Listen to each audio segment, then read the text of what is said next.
Hello, and welcome to another episode of Boundless Body Radio. I'm your host, Casey Ruff, and today we have another amazing guest to reintroduce to you now. Dave Champion is a returning guest on our show. Be sure to check out his first appearance in episode 121 and his second appearance in episode 358 of Boundless Body Radio. Both of those episodes are some of my absolute favorite ever, so be sure to go check those out, 121 and 358. Dave Champion is a former Army Ranger with a law enforcement background. In the private sector, Dave is a businessman turned journalist, having hosted his own radio and television shows from the year 2000 through 2018. In addition to being a physiologist with a doctoral degree in political philosophy, Champion has an extensive background in legal studies. Dave has written the groundbreaking and widely acclaimed Income Tax, Shattering the Myths. His second book, Body Science, the new 21st century understanding of how your physiology really works, leave the myths and lies behind, get healthier than you or your doctor ever imagined, and avoid chronic disease, is the result of his research into core principles of human physiology, leading to a visionary understanding of how every person on the planet can get healthy, stay healthy, and reduce their odds of getting a diagnosis of chronic disease to virtually zero. It's one of my absolute favorite books on the subject, and we are thrilled to bring Dave back on to chat about it. Dave Champion, welcome back to Boundless Body Radio. Well, thanks, buddy. It's wonderful that you have me back again. I love it. Yeah, I'm so glad you're back. I've always had a great time chatting with you. Like I said in the introduction, 121 was an awesome episode all about cholesterol. We really made that the focus. The second episode we did, which is 358, was awesome. We took a look at ketosis and the term that you coined, glucosis, which I absolutely love. We just went on a trip to Mexico, and I was looking at my bookcase. I don't normally get a ton of time to read a whole lot, but there we had nothing to do but sit on the beach, and I was looking through all my books and trying to decide what I was going to take. And I chose Body Science again, which I've read for now the third time, read it cover to cover on the beach. It's awesome. I love it. It's a great book. But for a third time, I love that. Thank you. Every time I read it, I get something new out of it. So I really, really appreciate that. So we're going to deep dive into some other parts of your book today that we maybe kind of brushed over in the other discussions. And like I said, I definitely recommend that people go back and check that out. Before we do, this tends to be our kind of annual welfare check. We're just making sure that you're doing okay. Your heart hasn't exploded. Your scurvy hasn't gotten so much worse after all these years of doing carnivore. How are you doing? I am doing supercalifragilisticexpialidocious. I turned 64 a couple months back, and with the exception of the fact that being an idiot during my early years in the gym, I completely trashed my shoulders. Other than that, I am more fit and correctly fit. And as a trainer, you know what I mean by that. Guys that go to the gym are not necessarily correctly fit.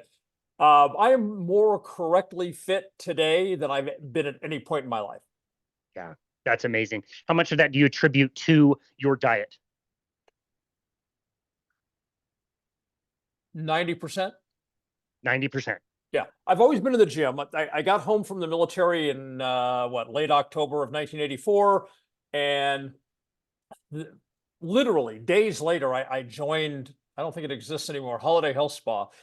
And so I've been going to the gym since late 1984, and I'm a 5 to 7 day a week guy and have been for, 36 years, something like that, 39 years. So I've always been a gym guy. But as I mentioned a moment ago, that didn't always make me a properly fit guy. And I don't know if we talked about this in either of the previous two chats we've had. Prior to my deciding to explore the concept of ketosis, I was insulin resistant, and I didn't know it. Interestingly, I went to 3 separate doctors because I had these symptoms, right? And I couldn't figure out what was wrong with me, but I knew something was wrong, right? So I went to 3 separate doctors, and I gave them 5 symptoms, which are, ironically, the 5 primary symptoms of insulin resistance, which, as you know, is an epidemic in this country, right? Yes. And not one of them said, "Oh, you're insulin resistant." All 3 of them said, "Well, we really don't know what's wrong with you." Now, if you'd asked me a year, 2 years, 3 years, 4 years after that, I would have said it just speaks to the fact that although many people to some extent worship MDs, they're actually in reality, when let's say, here's their knowledge of human physiology, right? And as people's their own knowledge of human physiology increases, suddenly they realize that doctors are far less bright than the public generally gives them credit for.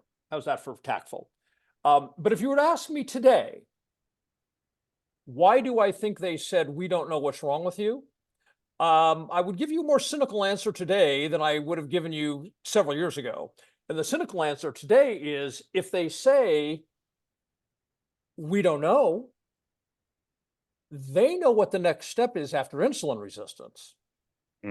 Type 2. Okay. And with type 2 comes a whole slew of other chronic diseases. Type 2 is the foundation. Well, actually, insulin resistance is the foundation. But as far as a real diagnosable chronic disease, type 2 is the foundation for all these other horrible chronic diseases from which the medical industry makes literally trillions of dollars a year. So my 2024 more cynical self says, I find it hard to believe that not one of the three recognized the 5 primary signs of insulin resistance when they said, oh, we don't know what's wrong with you. My more cynical self says they knew, but to solve the problem then would have deprived them of all the income that was to come.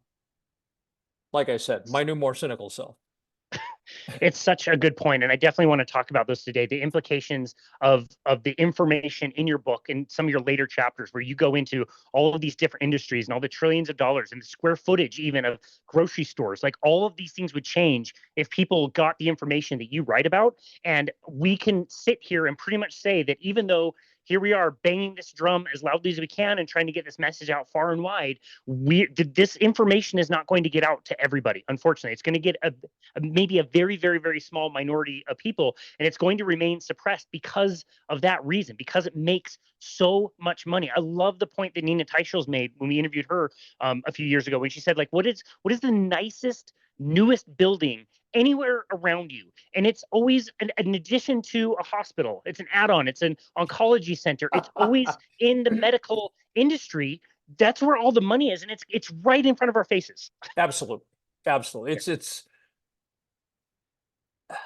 and I think there's a large percentage of the American population that thinks that's great, that we're taking care of our population. What they don't realize is that, and I'm not damning any of these medical corporations for meeting a need. Okay, if I was the CEO of a medical corporation, I'd be meeting a need. The problem is the disinformation, and that's really coming out from the highest levels of the United States government, CDC, NIH. It's coming from big pharma, who the amount of money that they pump into media advertising, they control what the media is willing to say, because if they say the wrong thing, then companies such as Pfizer and others will yank their advertising money. Same thing with the processed food industry, which these days is the vast majority of all food. I mean, you walk through the grocery store aisles just as an exercise, and you determine what's processed and what's whole or natural. Okay. And I don't know what the actual stats would be, but just thinking through as I walk through the grocery store, it's like 97% processed food and 3% whole or natural food. Easy. And so those companies, big pharma, big med, and big food, hold tremendous sway over what the media says. And there is a narrative, and here's the part that challenges me, that I don't understand. I get that money talks. Okay? What's that old adage? Money talks, bullshit walks. I get that. But the part I struggle with, because this is a free country, right? In theory, and we have free speech, unless you're on like Facebook or YouTube. So the part I struggle with is that the disinformation, okay, it's not disinformation. I want to call it malinformation, because it's done with malice and intent. Okay. It's not, well, I suppose it is disinformation, but even disinformation doesn't necessarily carry malice with it. Okay. I think what we're talking about here is malinformation. There is malice intended. It is intended, if you, if you were to take the information that, say, Big Pharma, we'll just use them as an example, take the information that they put out on health, okay, I'm going to guess somewhere in the range of 98% of that will make you sick. If you follow that advice, you'll be sick and you'll need their meds. And of course, that being sick generally leads to a person dying years or even decades earlier than otherwise would be the case. And that's taking them away from their spouses, taking them away from their kids. If they're a business owner, it's jeopardizing the livelihoods of all the people who are employed by them, and on we go. Just all of these horrible implications that are consequences that befall or flow from malinformation. They know it's a lie. They know they're making people sick to get money. And we don't seem to have, and this goes to your point, we don't seem to have a way for the message to break out.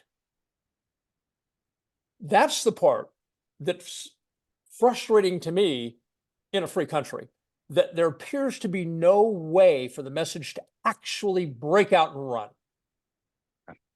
Yeah, So, absolutely.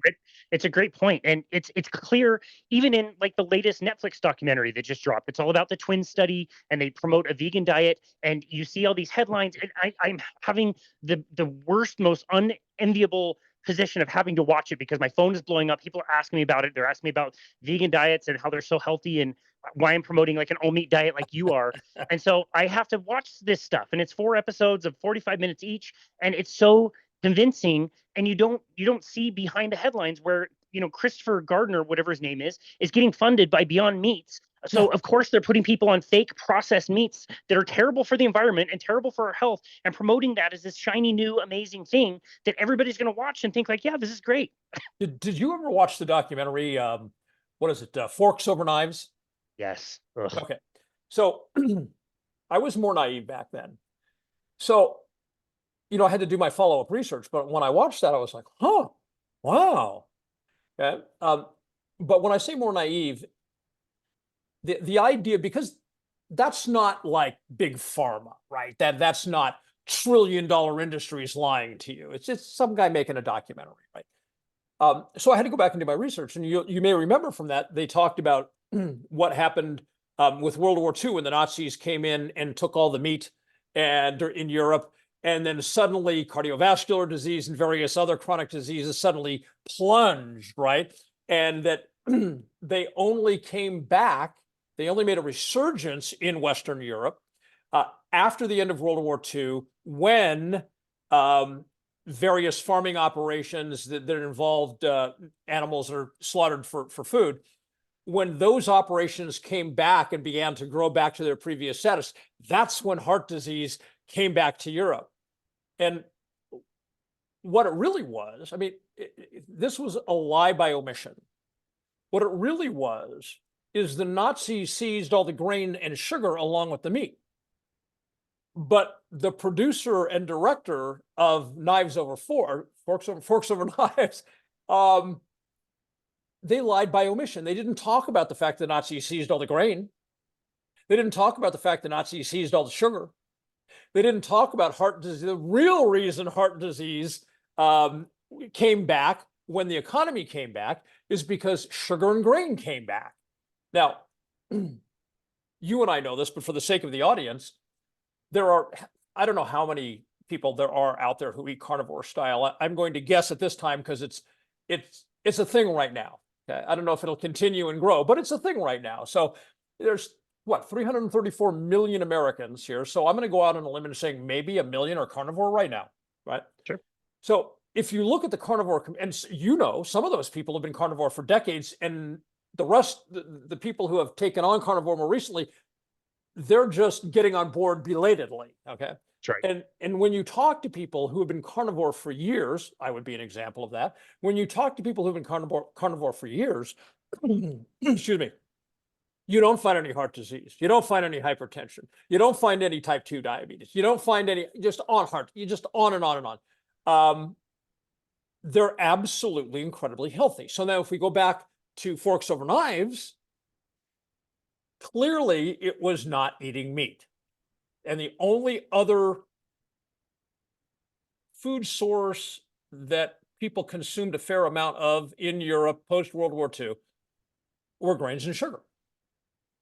So Yep. if we know from our carnivore experience, if we could take meat out of the picture, what's left? The grains and the sugars. Yeah. That's right.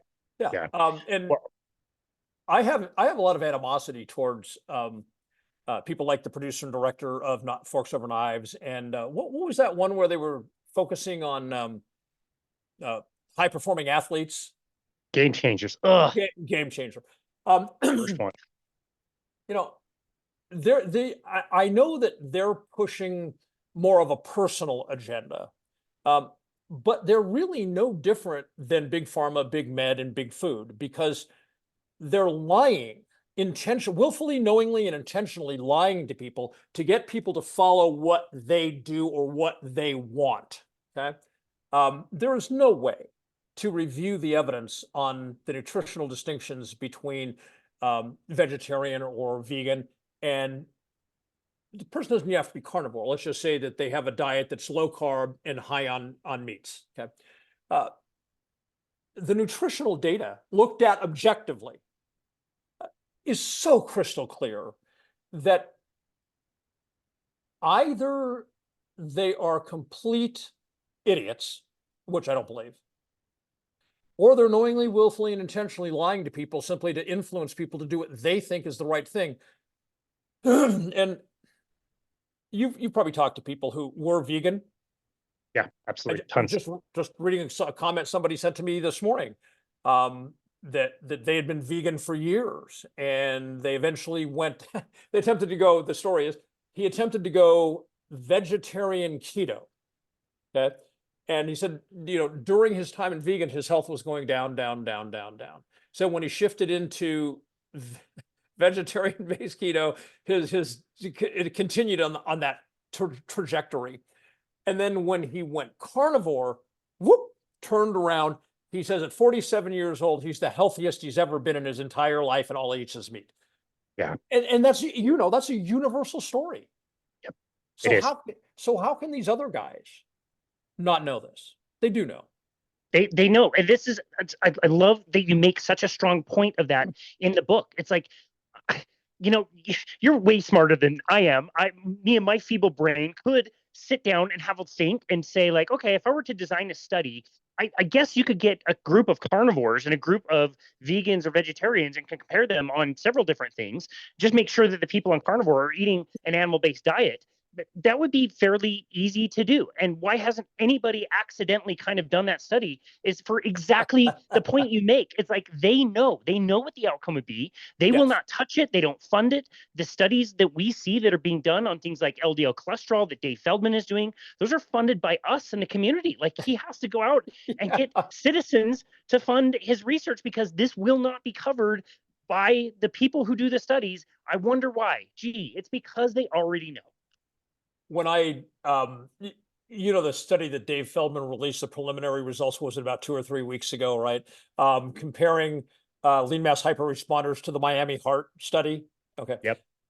I'm not going to go into that unless you choose to, but I did a relatively brief video where I talked about that because I want people to understand that is the first cannon shot to utterly destroy the false establishment narrative about cholesterol that's been in existence for 60 years now. And I was very clear that the study has its limitations. Nobody should believe their cholesterol numbers are irrelevant at this point, because if people are in glucosis, that's a whole different story, right? But I know Dave has more studies pending that he intends to do, and this made sense as the first one. Okay. But you brought this up. We live in a country where, how much money do you think has been spent on cholesterol research by the establishment in the last 50 years? Would it be fair to say billions, tens of billions? Billions, trillions with a T? Who knows? Okay. And yet, to do the kind of research that you would want, and that I would want, and Dave Feldman is actively pursuing, in the wealthiest country in the world, that research has to be crowdfunded. because the establishment won't fund it, because they already know what the results will be. And it will, you were talking about this a little bit ago with the grocery stores and the square footage and the economic upheaval that would occur if everybody learned the truth.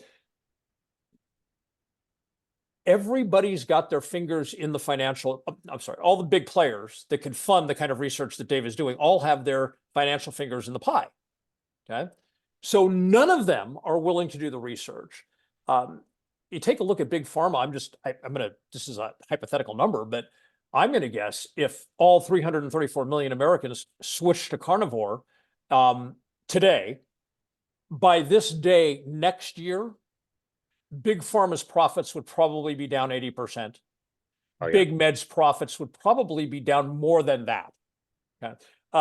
Instead of whining about the cost of an office visit, which I understand it's high right now because doctors are in high demand because everybody's sick, right? But if you if all 334 million Americans were to adopt carnivore in a year from now, you could probably do an office visit with your doctor for $30. Because the doctor would be like, I need to accept $30 or I need to go find another job. There's not enough patients anymore. That's Supply and demand. Yeah. That's right. Yeah. So, kudos to you for getting the word out. Dave Feldman for doing what he's doing. We're making progress. I'm frustrated that it's like molasses in winter, Yeah, I know. Like sitting in low carb Denver last year when Dave Feldman is revealing some of that preliminary data on the study, and the room is like dead silent. You can hear a pin drop. Everybody gasps when they see the numbers that could finally like show that there's no real causal connection between LDL cholesterol and heart attacks. And the room is so lit up and energized. You go back out in the real world and you're like, oh yeah, it's all kind of the same. That we got this conference room is really excited about this, but none of these other people are going to understand this information. So it's rough. And kudos to me. Kudos to you for writing the book. One thing you do so well is explain the difference between ketosis and glucosis. We deep dived into this in our last episode, but I think it's fair to go to, since you've already talked about the diet, you talked about meat and carnivore, you've talked about grains, seeds, and sugars. Can you talk about the two hemispheres, as you call them, of how humans use energy? Sure. Okay, what Casey's referring to when he says two hemispheres is there's only two ways that the human body can fuel its cells. One way is through glucose, and that's where the cells they burn glucose, they go through the ATP cycle, and that's what produces cellular energy. And it is presumed in modern times, one has to completely dismiss nutritional anthropology to make this statement, but in our modern scientific times, burning glucose is considered the way you fuel cells. It's the only way. It's always been the only way. And that's a completely idiotic statement, but that's 99.9% of the world believes that. And I'm not going to get into what that actually is. Well, maybe in a bit we'll get to there. But when Casey said there's two hemispheres, it's because there's only two different ways to fuel. There's no third. And the alternative to fueling cells with glucose is to fuel the cells with predominantly fatty acids and to a lesser extent ketones. And that is what everybody's heard of the keto diet and everybody's heard of carnivore. But I'm not sure that everybody understands that the only purpose for eating that way, really, because who doesn't love the taste of a donut? Okay. the only reason that people eat keto style or carnivore style is to get into this thing called ketosis. That's where the magic happens. We eat keto style or carnivore style to get there and stay there. The magic isn't carnivore per se. The magic isn't keto per se. The magic is the physiological state of ketosis, where all 100 trillion cells of our body are rejecting glucose as an energy source and are now burning primarily fatty acids and to a lesser extent ketones. Now, when I started putting together all the information I wanted to share with people in body science, I was surprised to find that the hemisphere where your cells burn glucose for energy did not have a name. What's that old adage? The last thing a fish would notice is water. Okay, well, yeah, the world was so entrenched in this thing that the cells burn glucose. That's what they do. They've always done. They always will do. It's the way. People were so ingrained in that that it didn't even have a name. It was just, that's normal. You have normal and ketosis, which is totally absurd. So I actually had to find a name, and I thought the appropriate way to characterize, if burning ketones is ketosis, then burning glucose should probably be glucosis. And so I gave it that name in order that people could, because if you can't call something by its name, it becomes difficult to have a discussion about it. So ketosis was coined in 1921. So that word's been around ages, right? More than 100 years. But it was so odd to me that this other hemisphere, of which there's only two, didn't have a name. That's just crazy. And again, the more cynical side of me wonders if there aren't reasons for that, such as, I know we're going to get into in a little bit, the hepatic lipid system and the lipid system. They had no names. How do you talk about them without a name? Yeah. So the point I think I want to make when we're talking about glucosis versus ketosis, anthropologically speaking, hominids for millions of years existed from birth to death in ketosis. Glucosis was unknown to ancient man. Okay? And that only began to change, not even really with the first agricultural revolution, because that still wasn't very wide scale. Okay? That only really started to change with the second agricultural revolution, when things like grains became plentiful for the masses. And you probably know from reading history, you go back, say, into the Dark Ages, just to put a pin on the timeline. Meat was the food of royalty, and grain was the food of peasants. Okay? And it still is today. The problem is now, over the last, I don't know, several decades, the government has convinced the American people that eating grains and sugar, that's the sign of a successful economy, and you've made it in life if you can have pasta all the time. Just absolute nonsense. Yeah. No. Okay. So that's super well explained. Glucosis and ketosis. You've already said that the state of ketosis, we would be in that state pretty much our entire lives. If we ever exited that state into a state of glucosis, it would have been exceedingly rare. You would have to find a high amount of a carbohydrate-rich food, which doesn't just like pop up everywhere. Like even if you get some fruit has changed. It's very different. The grains we use are very different than what you would have found in the past. You think about things like nuts and seeds. They were all protected. You couldn't eat whole bags of shelled almonds that you can get at the store now. It's just a completely different landscape that people don't understand. And so let's talk a little bit about the lymphatic lipid system and the hepatic lipid system, and how those two things are different. Which one is the normal, natural state of delivering energy to the body, and which one is the emergency state? Okay. Let's start with the lipid system. And the reason for that is, in ketosis, that's a huge part of the healthy functioning of the body. And so what happens when we eat dietary fat? Dietary fat does not digest. Okay? It emulsifies. And so it gets into our bowels and it gets emulsified, but it can't transit the intestinal wall and go into our body. Okay? It has to be packaged, unlike carbohydrates or protein. It has to be packaged in these things called chylomicrons. Only when it's packaged in these chylomicrons, which are incredibly similar to LDL as far as their structure.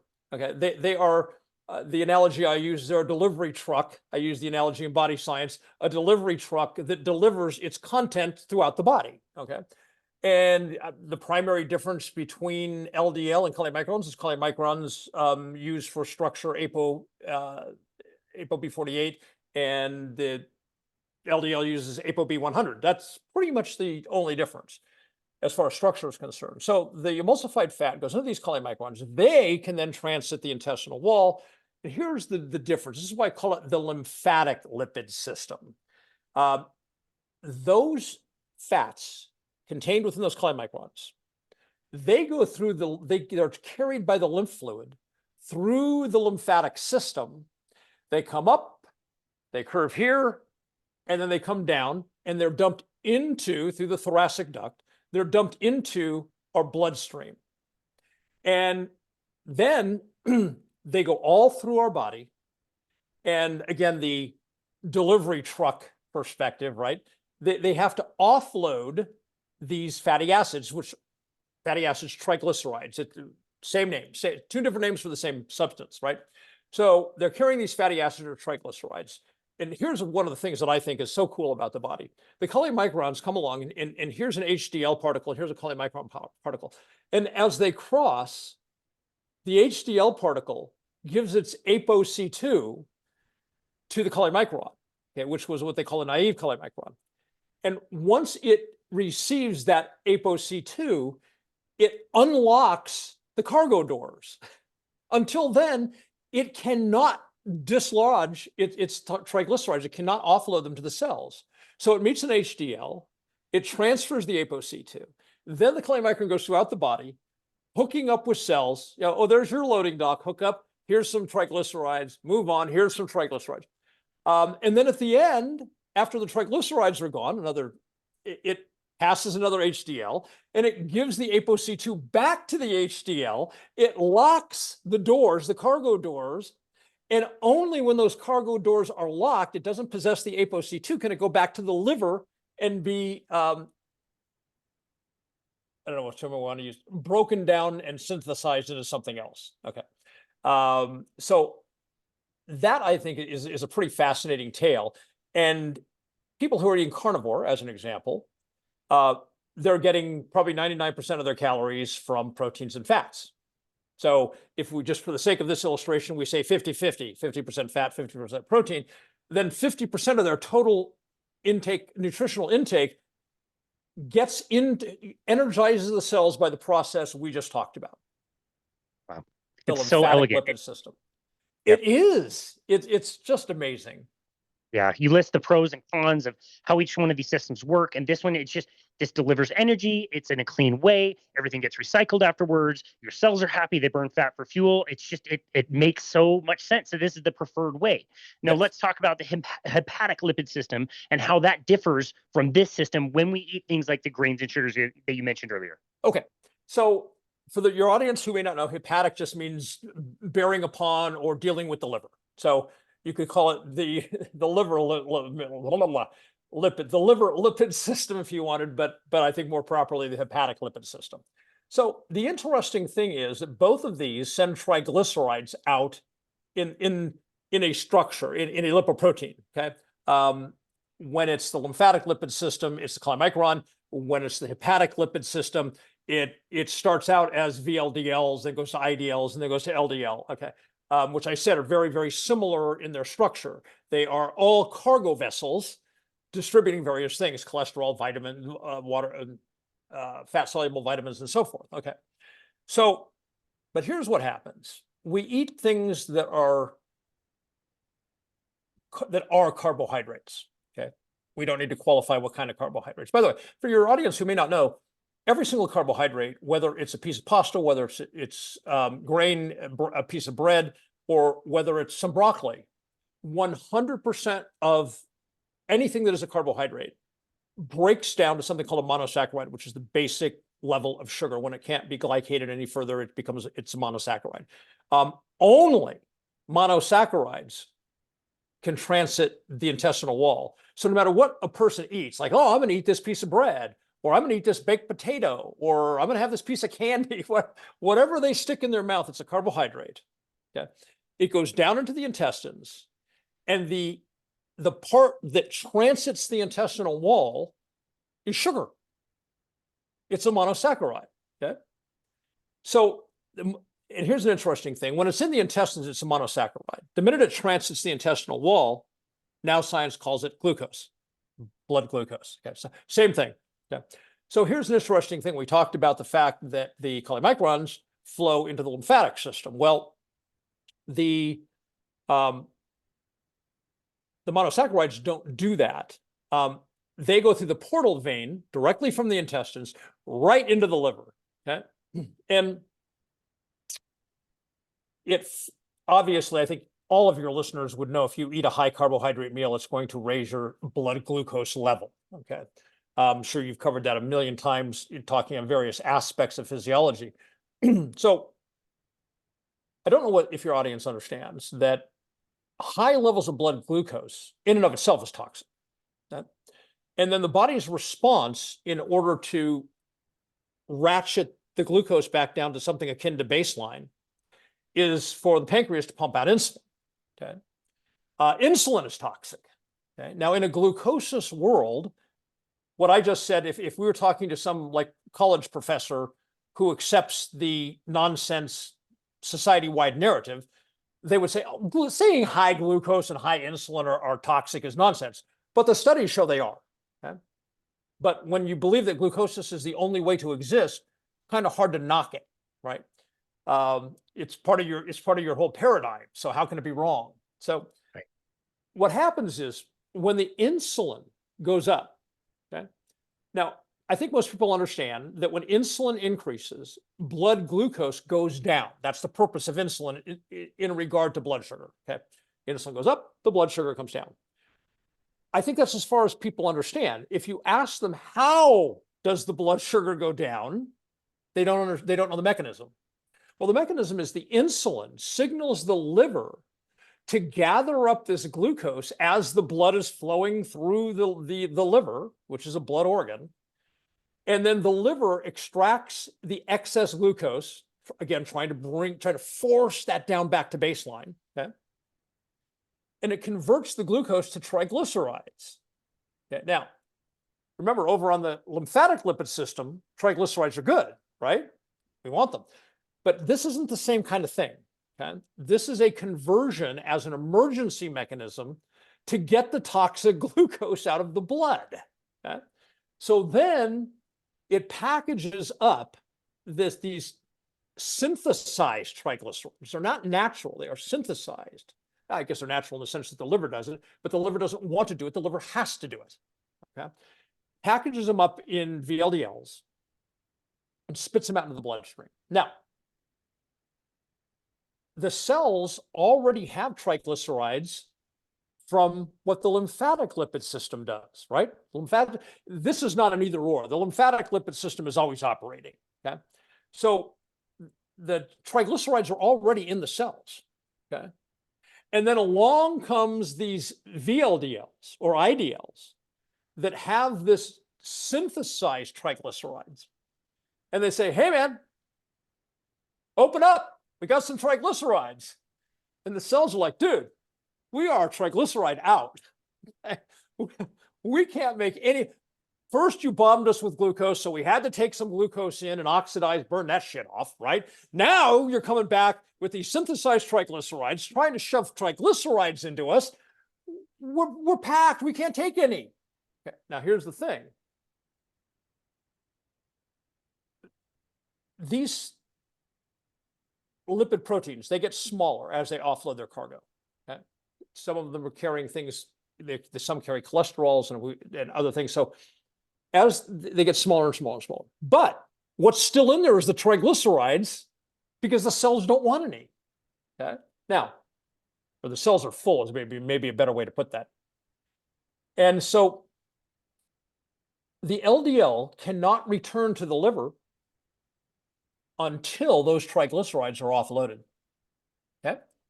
So what it does is it's got to put the triglycerides somewhere. It puts it into the adipose tissue. This is most commonly understood to be like the belly fat and the love handles. There's more adipose fatty cells in the body, but the ones most people understand when they hear adipose tissue, when you see the guy at the grocery store with the gut that's hanging out over his belt, that's adipose tissue. Okay. And by the time we are, estimates vary, but we'll say approaching puberty, our body has created all the fat cells it's ever going to have. Okay? It doesn't create more fat cells. So what happens is these LDLs come along and say, we have to offload these triglycerides or we can't go back to the liver and be uptaken into the liver and broken down. We have to do something. Well, the body's emergency mechanism is here. Shove it into the adipose cells. Okay. And that's exactly what happens. Now, the thing is, in the Western diet, right, all day long, high glucose, high insulin, high glucose, high insulin, high glucose, high insulin, right? Insulin tells the adipose tissue, do not release triglycerides. So you've got the LDLs offloading their triglycerides into the adipose cells, and then the constant repetition of high insulin is telling them, lock that shit up. Do not release it. Okay? So what happens after 20 years? Obesity, right? So that's, and the problem is, we talk about, LDL in the bloodstream, that's a big thing with doctors, right? They call it the cholesterol, but it's not really the cholesterol, right? How much cholesterol is in your blood is a equation by which they estimate, and that's based on how many LDL are still floating around your blood, right? And the reason there's so many LDLs floating around the blood is two reasons. First of all those VLDLs that were spit out with converted triglycerides don't belong there in the human body. Okay, so it's flooded with things that don't belong there in the first place. And secondly, by the time they decrease in density to the point where they're the small LDL particles, they still need to go through these extra steps to find adipose cells and force the triglycerides out of themselves before they can return to the liver and be uptaken. Okay, so when somebody says, oh, you have high LDL, yeah, that's because they just keep floating around trying to find a way to get back to the liver to be uptaken and broken down and synthesized and other things, or excreted as waste. I don't know if I explained that clearly. I know I rambled a bit. Yes. No, that's perfect. Yeah. So one, the lymphatic lipid system is completely healthy. That's the way man has existed for millions of years. The hepatic lipid system, what has always been an emergency glucose clearance system. It's meant to be, you say, ancient man, say 50,000 years ago. Perhaps the hepatic lipid system would kick in a couple times a year for a couple hours at a time. Modern Americans rely on that emergency clearance method, the hepatic lipid system, 24 hours a day, 365 days a year, and eventually they wear the body's capacity out to cope effectively, and voila, you have type 2 diabetes, you have heart disease, you have hypertension, you just, yeah, on and on. Yeah. Okay, so that part really stuck out to me this time reading the book. Like, yes, this is an emergency system. I don't give it enough credit for how well it works in that situation. You describe everything. When it happens once, you're like, holy smokes, that's not great. I don't want that to happen ever. But then to think that it is working for so many people for so long, 10 years, 20 years, 30 years, they can Yes. still stay alive. It's so amazing how even that emergency system is working so hard to keep somebody alive and doesn't break down so much faster than that. It blows my mind. Yeah, yeah. Now, you know that there's this thing, we've seen it all over the media over the last, I don't know, handful of years. This and such disease is hitting people at younger ages, and scientists don't know why. I'm so sick of this, scientists don't know why, because it's all bullshit. They do know why. But it goes back to this thing, it would disrupt the revenue, so they don't tell you why. What's really happening is younger generations are eating progressively more and more carbohydrates and more processed foods, and more high glycemic carbs with higher glycemic loads. Okay, and they're doing it at an earlier age. Okay, I mean, when I was 8, I ate what my parents fed me. Right? Kids that are 8 today, they got their own money, they got their own phone. They want to go to the store and buy a pack of, I don't know, candy or donuts or whatever and woof it down. It's a different world. And so what's happening is the cycle that eventually leads to breakdown and disease, that cycle is beginning earlier. And, one of the things that they found in Africa, they being various researchers, that when the Brits came into certain parts of Africa, and certain tribes were more urban by those standards. We're talking about 150, 200 years ago, were more urban. And then there was the far rural. Okay. The tribes that adopted Western eating style, which those days would have been called British eating styles. Okay. The more urban population that adopted that eating style, it was about 20 to 25 years before they started manifesting chronic disease. So it's, and the tribes that were rural and didn't partake in the British style of eating, they didn't develop chronic diseases. Okay. So it was all about the diet. But there's the point being, there seems to be a back end limit on how long the body can keep it up. And it appears to be about 20 or 25 years. So somebody like me, I probably didn't start eating the way I wanted to until maybe I got home from the military and, was making some good money and going out and partying and eating whatever shit I wanted because it made me feel good at the time, right? So my clock started ticking about then. Okay. But if I'm right, that kids today are more autonomous from their parents than kids of my generation. Okay. If I'm right about that, then their clock is starting maybe 15 years earlier than mine. That would mean they're hitting that 20 or 25 year back end limit sooner. And hence they're winding up with these diseases. And then science is saying, well, we don't know why. We don't know. We have no idea. It's weird. Yeah. You mentioned like, Googling. You and I spoke briefly the other day. But this goes back to, we don't know why, right? And your comment was the increase in type 1 diabetes, right? Which is not driven by diet. It's driven by genetics, right? At least partially. And again, those headlines say, and science doesn't know why. And that's a lie too. They know exactly why type 1 diabetes is increasing. And that has nothing to do with what you're eating. We talked about this ever so briefly.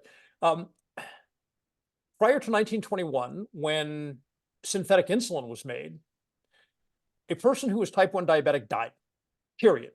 Yep. No question. 100% of the people with type 1 diabetes died, at least that we know of in Western society. Okay? And there's no reason to believe anybody survived with type 1 diabetes.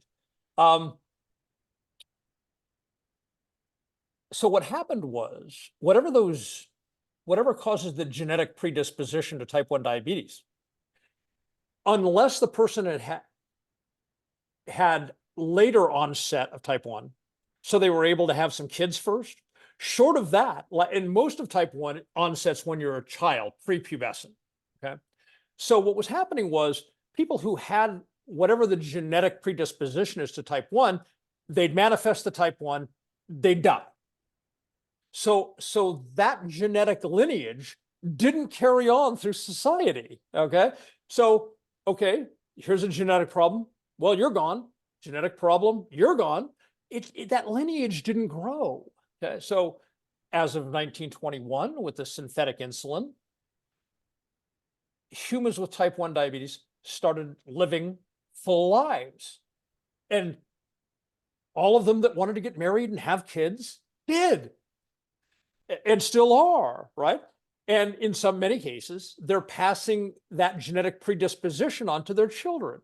So of course, if we look at any population, we start mating, you see the pyramid, here's the patient X, so to speak, and then, here we go, right? So it's very clear, because they used to die, so the lineage stopped. Now they live, the lineage grows exponentially as far as how many human beings have those genetic predispositions. It's not a mystery. But yeah, you will literally see headlines. I'm motioning to my computer like you can see it. You literally see headlines that say, and science doesn't understand why. They don't understand why people have diabetes. They don't understand why people are getting, various chronic diseases at an earlier age. They don't understand why Alzheimer's is striking people at an earlier age, and on and on. They don't understand. And that's all bullshit.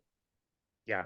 Yeah. Wow. Okay. Well, I just started listening to Gary Taub's new book, Rethinking Diabetes. He deep dives into a lot of this. I told you offline, the numbers to me were staggering. They're way more than I thought. That since 2001, cases of type 1 diabetes have risen by 50%. That's a huge number, in my opinion. And what you're explaining explains that perfectly, right? Like we're allowing this lineage to continue, and so more and more people are going to get it.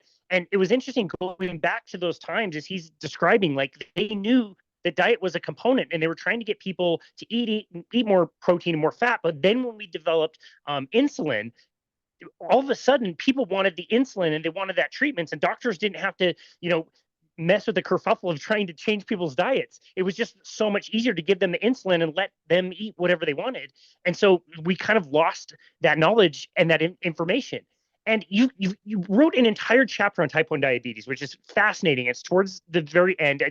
Is it a bonus chapter? Is that how we should say it? It is. I didn't even, because it's a hypothesis, I didn't even number it as a chapter because I wanted all the numbered chapters to be factual. Okay. And the insulin intolerance hypothesis isn't fact. Okay. It's my hypothesis. Do you want me to explain to the audience what it is? Yes, absolutely. And you gave a great analogy of being in a room with a killer that I thought explained it really well. So maybe we could tie that in as well. Sure. Okay. So the basic premise of the insulin intolerance hypothesis is that what brings on type 1, and by the way, that's what the insulin intolerance hypothesis deals with, is how to avoid the onset of type 1 diabetes, right? Because it's considered that we don't know how to stop the onset. If you have the predisposition, then you're probably going to get type 1. Okay, so the question is there a way to stop that? And so my insulin intolerance hypothesis speaks to that.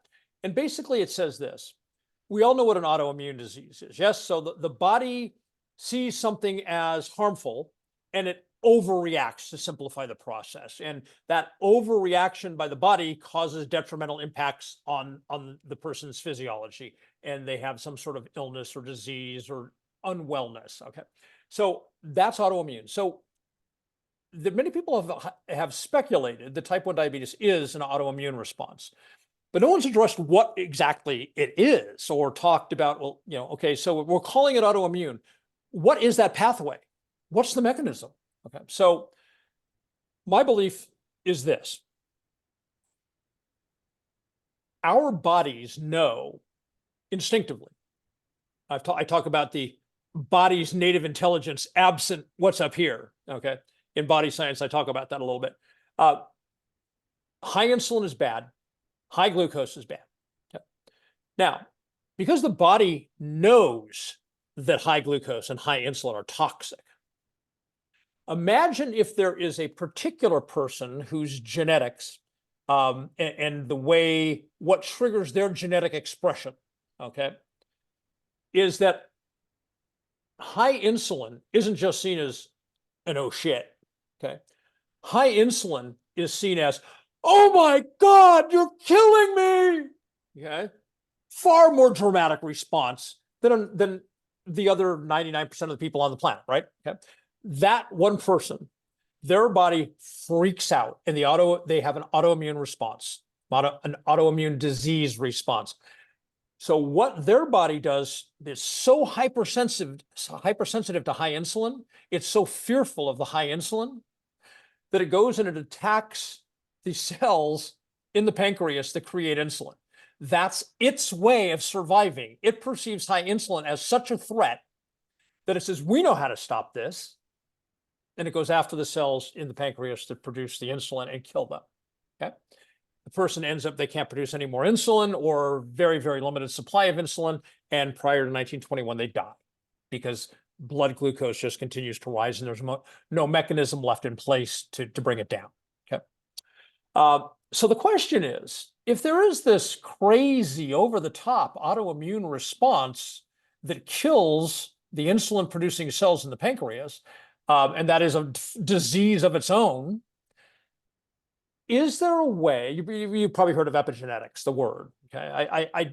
I dislike using that word because people have read so much into it that doesn't belong within the confines of epigenetics, but for the limited purpose of this discussion, epigenetics would mean how we're triggering our genes to express various things that then have a cascade that lead to an outcome, okay? So if the body panics over insulin, how would we perhaps stop the body from ever having that panic attack. Okay? And we're not talking about this kind of panic attack. A physiological panic attack. How do we stop the body from doing that? Well, one suggestion might be we don't allow it to increase insulin from baseline. Okay. Now, insulin doesn't just bring blood glucose down. It does a couple of other things. So we can't eradicate insulin from the body, but we can keep it at baseline, which in type 1s, I've seen no evidence that insulin at baseline causes any adverse response. Okay. It's the increase in insulin that seems to trigger the onset of type 1, the repetitive increase in insulin. So my concept was this, in the analogy to which you're referring. I said, imagine you're locked in a room with a psychotic killer, and this psychotic killer is covered in knives, in sheaths, okay? And you got nothing, okay? He's got like 50 knives on his person, and you got nothing. And he's a known psychotic killer, okay? But you find out he's only triggered into becoming a psychotic killer when he hears loud music, which is analogous to high insulin, right? So there's a stereo in the room. And so what's that expression? Fuck around and find out, right? Okay, so you go over to, you turn the music on, and our psychotic killer is in the corner like this, doesn't react, okay? Turn up the volume on the music a little bit more. Doesn't react. Turn up the music a little bit more, and the psychotic killer goes, okay, I got my eye on you, right? So if you keep screwing around with the volume knob, increasing the volume, at some point you're going to trigger the psychosis. He's going to come out with these knives, and he's going to kill you. And by the time you reach that moment, you can't undo that. You can't turn the volume back down and it's all good, okay? So that is analogous to the high insulin, okay? By the time you keep doing this again and again and again with the insulin, and the psychotic killer, which is the autoimmune response killing off the beta cells in the pancreas to produce the insulin, by the time that happens, you can't reverse it. You can't turn the volume down. You can't make it go away. You've screwed yourself. You're done because you kept turning the damn music up, which is analogous to high insulin. For these people who genetically, their bodies panic at high insulin. That's the hypothesis. Now, when we were offline chatting a bit ago, I mentioned that, presuming I am correct, the insulin intolerance hypothesis is factual. I will never live to see it, because type 1 diabetes almost always onsets at an earlier age. Most of it's in childhood. It used to be called childhood diabetes before it was called type 1. Okay. That's right. It's very rare for the onset to occur after 35 or 40. Okay. Very rare. It's kind of like if you got there, it's like, whoo, I'm genetically predisposed, but it didn't happen. Okay. So for this to happen, we need to select a lot. First of all, families that had a predisposition to type 1 genetically. And then they would have to agree to keep their children in ketosis forever. Forever being measured, of course, by the time the child develops a will and a mind of its own. And then it would have to take over that responsibility for remaining in ketosis. Okay. So I don't know, I'm going to throw out some arbitrary numbers. If that study kicked off with 10,000 participants, you know, by the time they all reach 35 or 40, you'd probably be left with several hundred that actually towed the line and stayed in ketosis every single day for all those years. But here's the thing. That's that ever shrinking cohort at the 35 or 40 year mark. If none of those who had stuck in ketosis their whole life, if none of them had developed type 1, I think that would be a very strong indicator that the insulin intolerance hypothesis is factual and that type 1 does not have to occur in anyone ever. Now, I'm not going to say 100% of the people who are predisposed predisposed could avoid it via ketosis. I'm not going to say 100%, but if you could reduce those you could reduce the onset in 99% of the people with a predisposition, you could make sure they didn't onset. How wonderful would that be?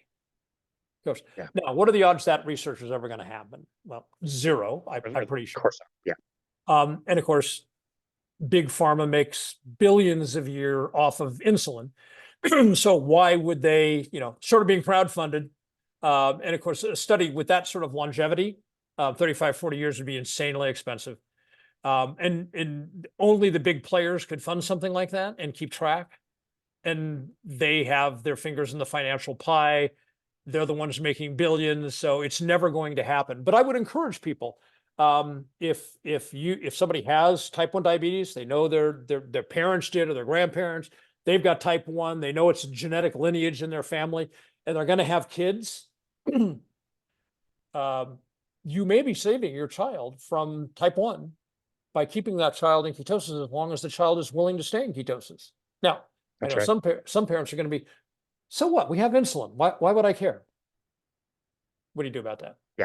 Yeah, it's going to be tough, but that was such a great explanation. And we know what low carbohydrates do to people that have type 1 and type 2 diabetes. They typically do not have the same kind of symptoms. It's what do they call it? The law of small numbers, the law of small averages or whatever, where if you're keeping your blood sugar low, any insulin that you may need will be far, far less anyway. Yes. And so you can manage it so much better. We know that with people with type 1 and type 2 diabetes. And so I love the hypothesis. It's probably going to have to remain a hypothesis for those reasons that you listed. And I want to come back around to that one last time. The chapter that you wrote called A Brave New World that talks about the numbers and the money and all of the implications from everything that we've talked about today, everything you've written about in body science. One more time. What happens if all of a sudden like this, a bunch of people got your book, a bunch of people read your book, they decided to do whatever they like with their diet, which meant whatever for them to stay in ketosis is something they chose. What would happen economically? Okay. So first of all, to make this illustration crystal clear, I don't want it to be muddy or murky in any way. We're going to say 100% of the people in the United States switched into ketosis. Okay. Because then we don't have to argue about percentages and whatnot. Okay. So if everybody switched into ketosis, first consequence, the processed food industry would cease to exist. Okay. I don't know how many trillions of dollars the processed food industry makes in the United States. I don't know how many people are employed by the processed food industry. And of course, we know how economics work. It's not just the factories that are spitting out the food. It's all the companies from which they source materials and the employees of the economic devastation. And I don't mean devastation in a negative sense in this story we're telling, okay, would be dramatic, okay? Because literally all these processed food companies would be out of business within, as long as their bank accounts could hold out, whether a year, 2 years, 3 years, and they're done, okay? Because virtually nobody would be buying their food, okay? Grocery stores, you mentioned that a little bit earlier. Grocery stores, we talked about the fact that probably 90%, 90+% of what they're selling is some form of processed food versus something that's a whole food.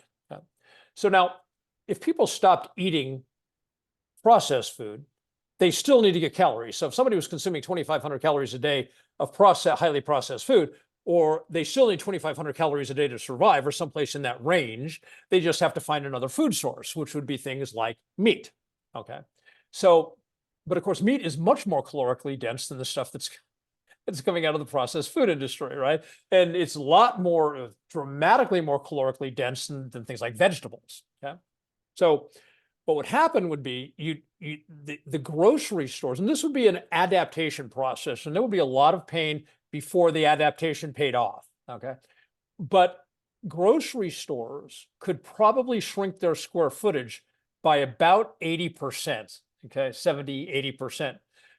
And that remaining 20 or 30% would now be meat byproducts, right? There'd be no vegetable oil. Yeah, none of that. There'd be no cereals, there'd be no breads, there'd be nothing, right? I mean, there'd be no barbecue sauce because, I mean, as crazy as that sounds, you know this, like 99.9% of barbecue sauces are just loaded up with sugar. Try and find a sugar-free barbecue sauce, right? It almost doesn't exist, right? So all these foods would just go away. And all that there would be there would be an incredibly large by today's standards, incredibly large meat section and a little tiny vegetable section. So, you know, a grocery store that you walk in, today you can't even see the other side. It's so vast. Now you'd walk in, there's the back wall right there because it could all be shrunk down, right? We talked about the impact on medical community, big pharma. Let's talk about fast food. Okay, fast food is so much of it is highly processed food products. I didn't call it food products again. If everybody in the United States was saying, for the sake of this illustration, I only eat carnivore, then fast food would have to find a way that when you stepped in the door, instead of asking for your Big Mac or your Whopper, you'd say, give me that slab of prime rib or whatever the food is, right? And at that point, people would actually care about their health. They presumably, in this example, people would care about their health. So they'd have to get things that were not pumped full of all sorts of chemicals by, big food and so forth. So it would be a sea change, just complete. And yeah, there'd be a lot of pain. Let me be very clear about this. But the net outcome would be America would go from being, within a year, would go from being the sickest society, the sickest population in all of human history, which we are at this point. The United States population is the sickest population that has ever walked the earth. We are sicker than people in every other land across the globe. We are the sickest. In a year, we'd be the healthiest people on the planet. There'd be a lot of economic pain that would go with that. We can work through the economic pain. But shifting from the sickest people on the planet in all of human history to being the healthiest, that's some good stuff right there. At least in my way of seeing the world. It's boggling. I mean, think of all that extra square footage in the grocery store. We could just throw some weight equipment in there and people could go grab their beef and do a few deadlifts or squats. That'd be great. We wouldn't even need separate gyms and supermarkets. It could all be one place. One-stop shop for sure. There you go. Yeah, that's amazing. And as much as you and I would love to imagine a future where that would happen, again, we know the powers that be and the way that this message is going to continue to be suppressed. But if you're listening to this, you're the starfish that people talk about in that story where the guy's walking down the beach and throwing starfishes back in the ocean. And the other person comes up and says, like, hey, you're never going to save all these starfish. He's like, well, I saved this one. He throws it in the ocean. Like, you can be that person. You and your family can change the way you eat. You can change the way you think about food. Body science is a great way to learn about some of this stuff. And if you take the implications, because you don't tell people what to do, by the way, you don't tell people that they have to be in ketosis and eat X, Y, and Z to be able to do it. It's just, this is the information. Now you decide what you're going to do. If you're the listener thinking that this is possible, you're right. Like, you can go and do this. I'm telling you, like, I'm assuming it's the same for you, but since I've been on this way of eating, I have not gone to one medical doctor. I've not needed one prescription.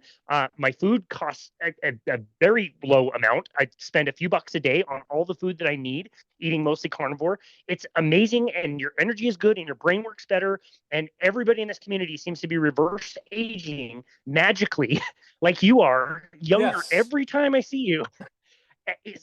All of that is possible when you get the information that is in your book. And I'm assuming that is the case for you. What are your medical bills like? How many prescriptions are you on at age 65, like 64, excuse me?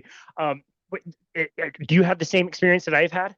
Oh, absolutely. Yeah, I haven't seen, well, not only have I not seen a doctor since I switched into ketosis, because I haven't had to, not only do I not take any prescription drugs, but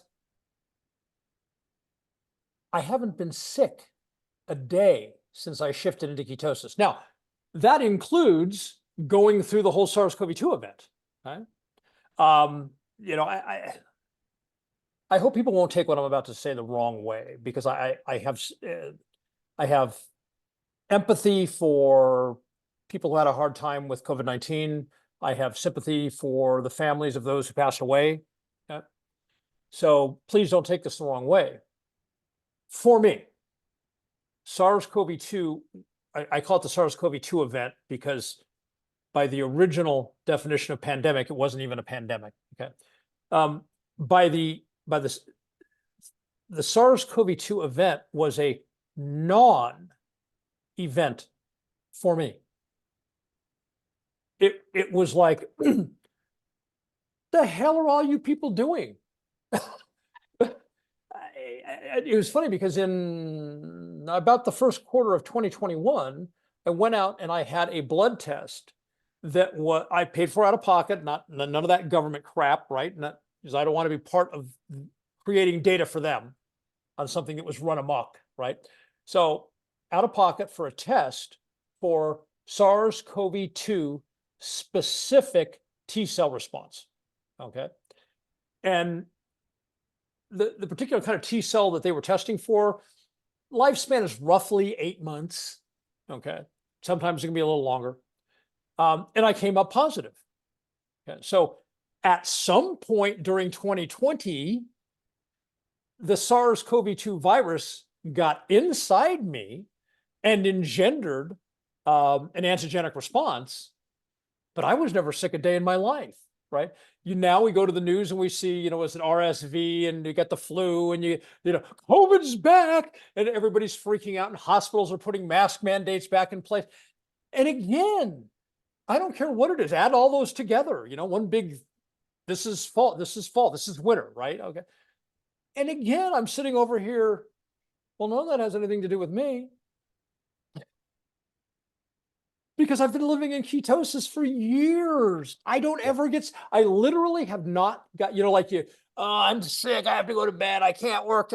Not once since I switched into ketosis. But I do know when my body's fighting something, and I don't know if you have the same experience, Casey.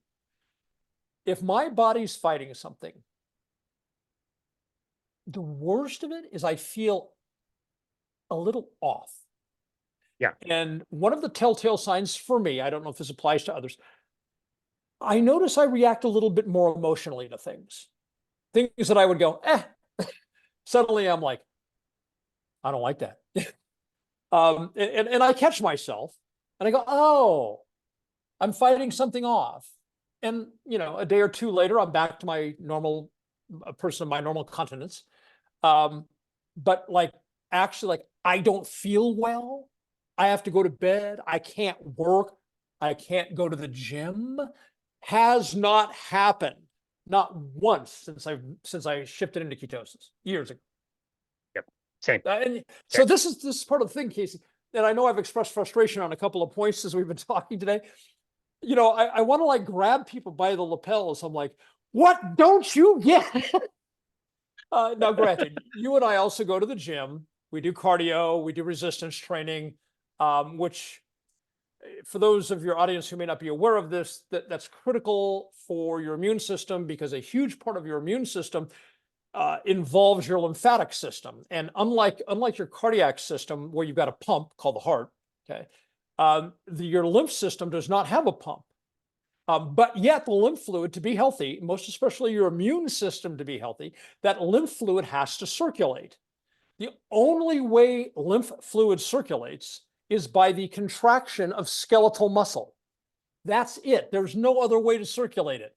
So whether it's doing squats, whether it's doing curls, whether it's doing lat pull downs, whatever, that action, the contraction release, moves the lymph fluid, right, which goes through the lymph nodes. It also affects your bone marrow. These things are all critical to your immune system, which I think, for speaking for me and probably for you, we never get sick because we're in ketosis and we exercise. And I should say, since I've talked about the gym several times, you don't need to go to the gym. And if you go to the gym, you don't need to be Arnold Schwarzenegger. Go there, do 20 or 25 minutes of cardio a day, move some weights around, get that muscle contraction of your skeletal muscles, and it'll all fall into place because that's how our bodies are genetically coded. Just do it, and you'll have the same response that Casey and I have had in our lives.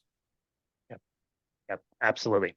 When all this stuff went down in 2020, I was at Low Carb Denver, and all of us were watching the world shut down around us and saying the exact same thing. Well, this isn't a problem I need to worry about. Like, yeah, we'll be careful or whatever. But everybody in that room knew that they had not gotten sick since they had been eating this way. That was exactly my experience. The day I got COVID, I felt like for 20 minutes, I might want to just kind of like lay down a little bit, but there was a World Cup soccer game going on, and I kind of wanted to watch that too. So I can't really say whether it was one or the other. That was fine. So, and that is so consistent with anybody who eats this way. So I love that you made that point. You made that point in the book. Also, that it's like ketosis is not an up regulation really of your immune system. It's just removing all the stuff that suppresses your immune system that makes it worse. This is our normal, natural state of being, and all of the diseases and things that we now understand very well are related to insulin resistance and running the hepatic lipid system way too much by eating the wrong things, sugar and grains, contributes to all of it. And if you can switch that system and start running your body in the right way,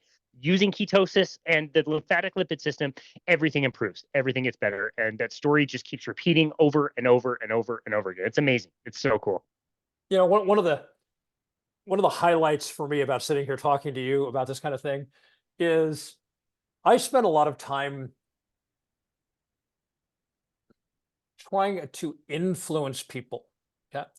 And a lot of that's on social media. I have private clients, but a lot of that is on social media. And I don't know if you feel the same way, but it's a struggle. Trying to get people to open their minds and hear the kind of things you and I have talked about today it's a struggle. It's challenging. And so then I come on and I talk to somebody like you.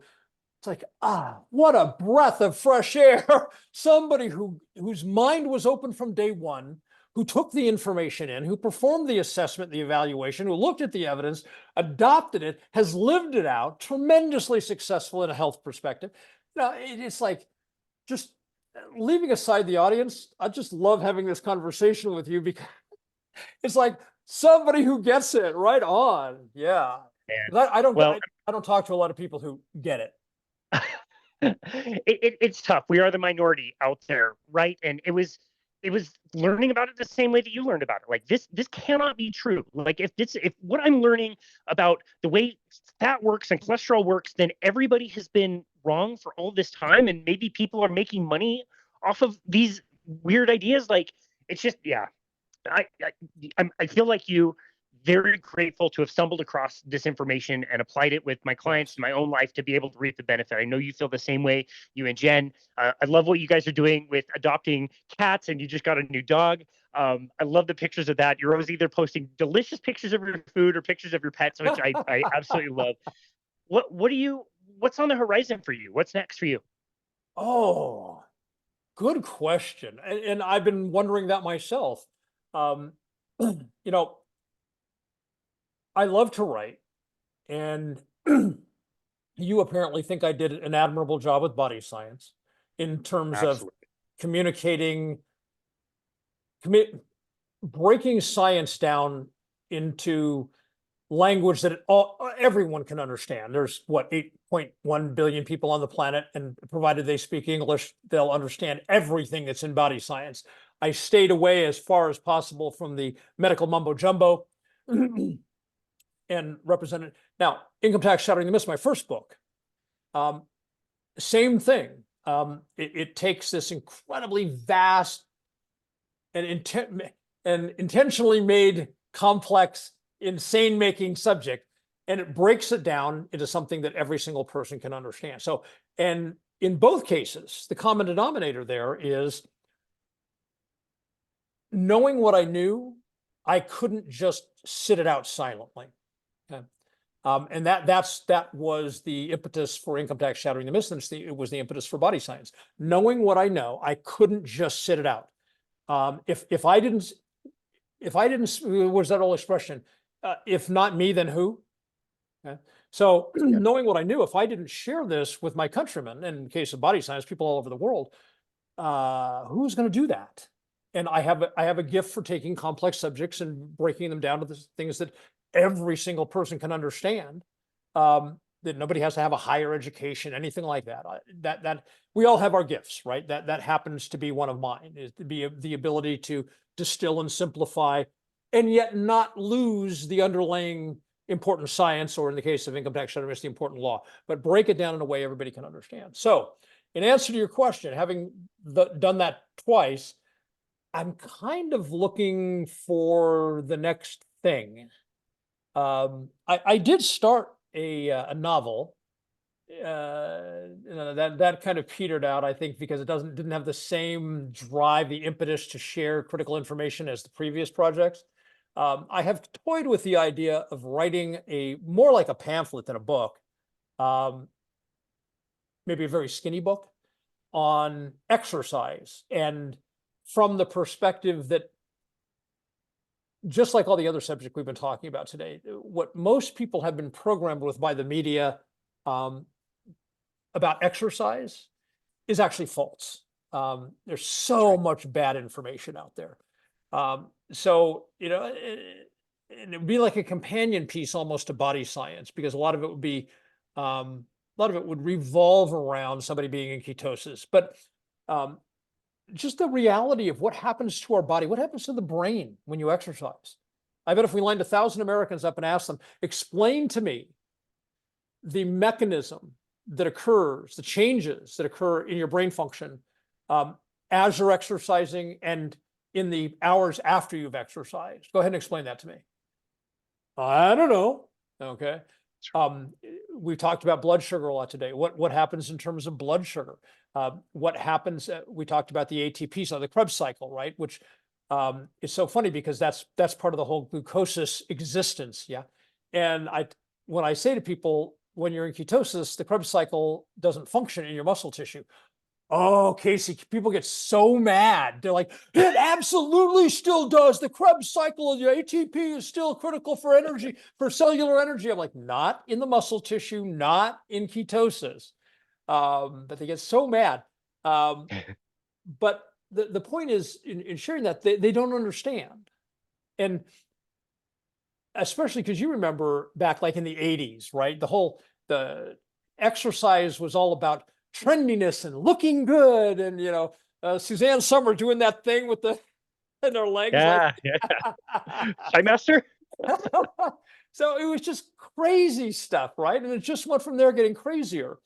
And the reason I'm considering this is, how many Americans would actually adopt some level of exercise? I don't even like the word exercise. It's been so bastardized with all these different ideas. How many people start moving their body if they understood what it does for them? Really, not all the crap you see in Muscle and Fitness, not all the crap you see in Eating Well magazine. Yeah, none of that garbage. Just what it really does physiologically for the human body. I wonder how many people would say, I didn't get it. I thought this was like a fad or a hype, or people do this because they're vain, they want to look good. I didn't realize, like, ancient man was healthy because, like it or not, there was no couch to sit on. Like it or That's not, right. he had to get off his ass and go out and walk and run and lift and push every single day. Was he lifting Arnold Schwarzenegger weights? He was not. Overwhelmingly, right? 99.99999% of the time, he was not lifting, 400 pounds, but he was lifting, and he was pulling, and he was squatting, and he was running, and he was walking, and he was wrestling, so to speak. And, and, I don't know how many original hominids existed on Earth. But I think we can agree the number was probably very small originally. And we're 8 something billion people now, 8.1, I think the last time I looked. Okay. So, and a lot of that arc from however many small to billions occurred when man couldn't sit on his ass. He had to get up That's every right. day. He had to walk. He had to run. He had to push. He had to pull. He had to squat. And there was a reason that men, I use that like mankind, not versus women. There's a reason that mankind was healthy and persevered through all of the hardships, all of the bacteria, all of the diseases, all of the incredibly cold winters, all of the insanely hot summers. And the population just kept growing and growing and growing and growing because it was healthy. He ate meat predominantly, overwhelmingly. He ate meat whenever possible. There was tribes that could not, but overwhelmingly ate meat and moved, had to every day. You see some of these researchers, and they talk about they've gone to various tribes around the world and seen what they've eaten. And some of them are like, well, they eat like 85% carbohydrates, so that throws the carbohydrate argument out the window. You're not sick because of carbohydrates. Okay, so first of all, those tribes, so they exist on the ancient level. Okay.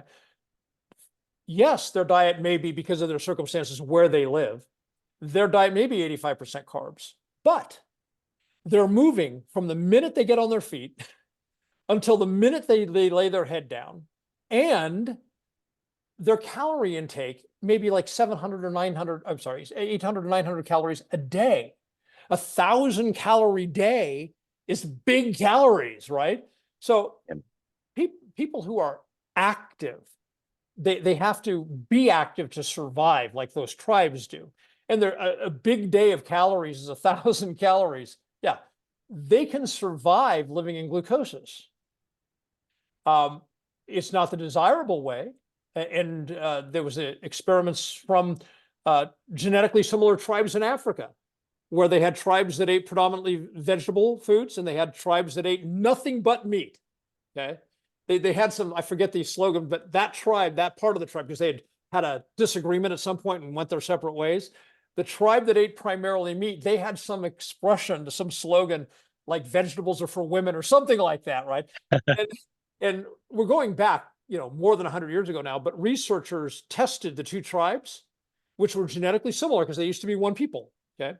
And those that ate nothing but animal flesh were stronger and faster than their counterparts who had a different diet.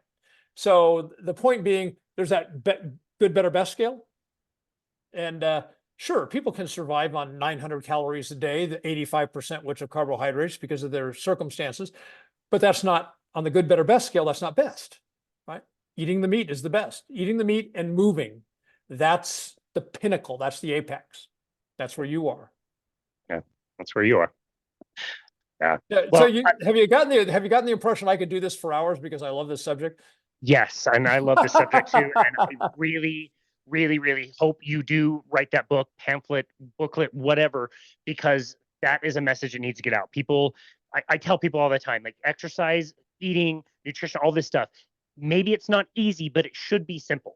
All of this stuff could be very, very simple. Moving, lifting, squatting, like you said, it doesn't take much more than that. And I think if more people knew that, they would be, like you said, like more apt to try it. You know what I mean? So yeah.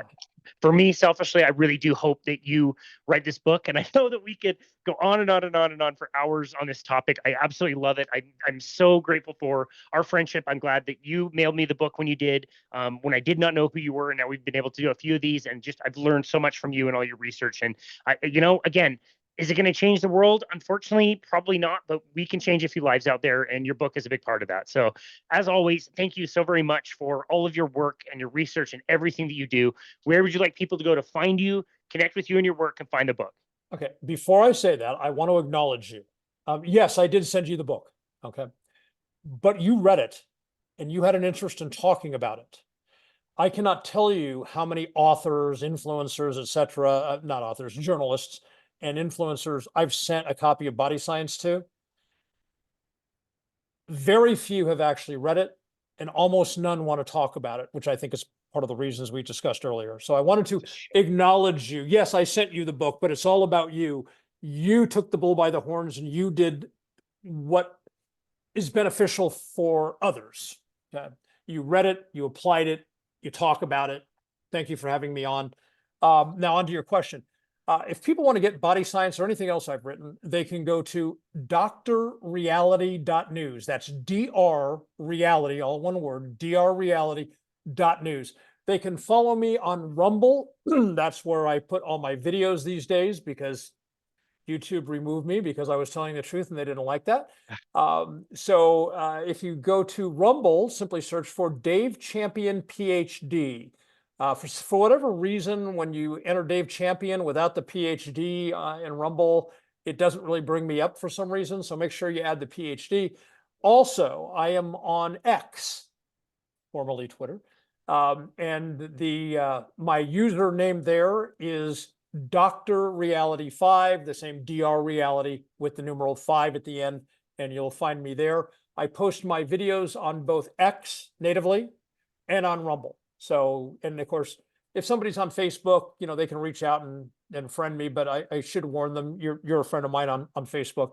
I talk about a whole spectrum of things on my personal Facebook page that I don't get into on X and Rumble. So somebody may think they know what they're getting and not be so happy on the Facebook side of things. So if you just want to stick to the law and you want to stick to physiology, Rumble and X is probably where you want to be. Awesome. Perfect. We'll link all of that up in the show notes. Dave, this has been a pleasure, and thank you so very much for the kind words. I really appreciate it. Thank you for writing the book. It's a shame that others didn't, because they're missing out, and it's a story that needs to get out to more people. And again, you absolutely have a gift of making things really complex be very well understood for the reader. And yeah, you do a great job of that. So thank you so very much again for all of your work, and thank you for taking time to be on our show today. We really appreciate you. Thanks, Casey. Bye. Thank you. And this has been another episode of Boundless Body Radio.